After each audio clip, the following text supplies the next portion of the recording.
Mapagpalang araw sa ating lahat mga kabalita at nagbabalik po ang ating balitang appliances sa mga kaibigan. Dinala po sa atin ay isang unit na ito at ayaw pong gumana daw, ayon po sa may-ari. Anyway, test po natin para malaman natin kung talaga ang status rate. Ayan, kahit ilang pihit na po tayo ay wala po response ang ating fan. Nabili daw po ito sa online mga kaibigan. Talagang sikat na sikat pagka online ang pinag-uusapan ay marami po ang nabibili mga kaibigan. Ito, open na po ang likod na bahagi ng ating mini fan mga kaibigan. Siyempre tatanggalin po natin ang LEC upang mabuksan po natin ang stator po ng ating unit. Magaan po ang pag-spin gaya po sa mga sinasabi natin sa mga vlog natin. Pagka magaan yan ay halos wala pong problema ang shafting natin o kaya yung bushing mga kaibigan. Ayun ang ganda po na gamit. Bearing ang ginamit po dito sa mini fan na ito mga kaibigan. Papabilib tayo. Pagka gano'n ang gamit, syempre less po ang pagpapalit dahil yan ay maganda. At bihira po na maglalak po yan. Unlike po doon sa bushing na madalas po ay natutuyan ng langis, hindi na po iikot. So, tuturo po natin sa inyo ang mga splice na yan. Yan, ang bali titingnan po natin dahil madalas ay tumitigas ang mga wire dyan, mga kaibigan.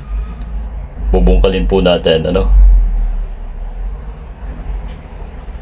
Siyempre, putulin po ang tali para ating makita ang ilalim na bahagi, mga kaibigan. Ay. So, dapat pagka ganito, nagagawa po tayo ng mga fan, kahit anong klase, ay lagi po tayong may handa na panali, yung cable tie, yung plastic. Yan po ang mabilis na itali dyan sa ating pagka binaklas po natin yan mga kaibigan. Isa din sa mga ituturo ko sa iyan, pagka itim na itim po yan mga kaibigan, halimbawa hindi pa naman tayo veterano, huwag niyo pong i-attempt nabungkalin yan dahil sumasama po ang hibla ng ating rewind dyan mga kaibigan. Base po yan sa ating karanasan mga kaibigan. So huwag na lang po suyurin po natin kung saan banda ang thermal fuse.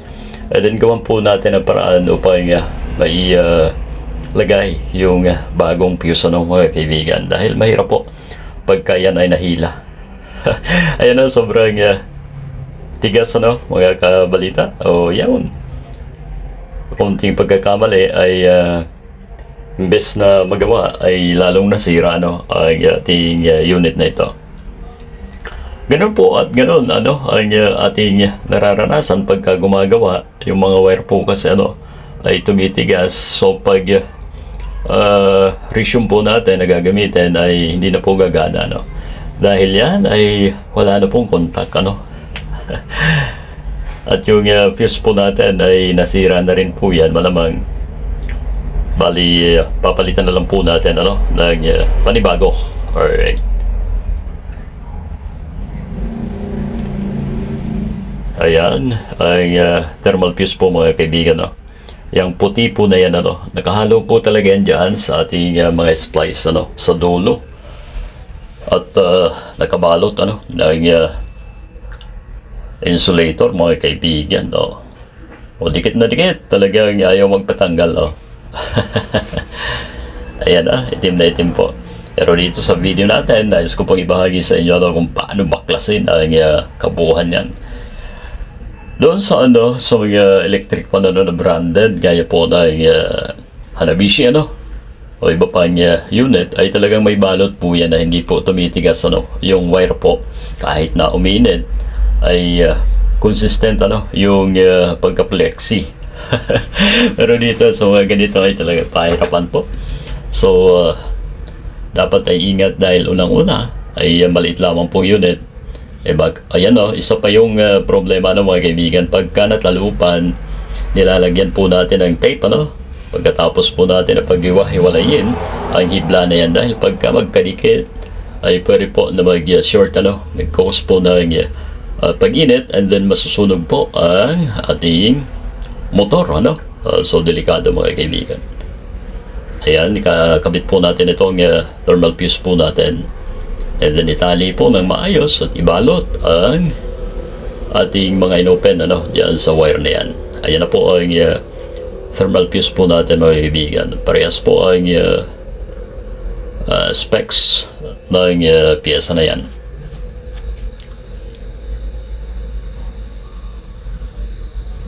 Ayan po yung sinasabi natin, ano, na cable tie. Maramihan naman po yan, ano, makakabili po kayo. Minsan ay 35, ano yan, 50 o 100 piraso na po, depende sa klase. Kasi kung sinulid, ay nako, mahirap po. Putulin na po natin at maya ng konti tayo ay pagtetest na po, ano. At sana po ay mapagana pa po natin ang ating mini fan na ito para ma-impress naman ang may-ari. Alright, tuloy-tuloy po tayo, no, sa ating paghandog, pagbahagi, ano. At kung ano yung dumarating po sa ating munting shop, ay yun po ang ibabahagi po natin sa inyo. Bukas na naman ay isa na namang industrial, ano, fan ang ating natanggap, at bukas na po natin gagawin ang unit, ano, mga kabalita. Ayan, sa mga bago po, ano, doon sa magagawin sa ating channel, ay pakilike naman, ano, kung medyo mahirap po na i-subscribe o i-follow ang ating channel, palik naman, ano, kahit isa ay malaking tulong na po sa atin, ano, na nag-uumpisa pa lamang po ng ating mga content, mga kabalita, ano po. Ayan na, at test po natin ang isang mini fan na ito kung gagana na po ba o hindi. Okay, ayun, o. So, work will done na mga kaibigan. Maraming salamat sa inyong pagtutok muli, at hanggang sa susunod na ating mga episode, ano, mga kabalita. And have a nice day sa ating lahat, and enjoy the rest of the day. Ayan na, mabilis na po ang ikot ng ating mini fan na ito. So nagagawa din po pala, ano.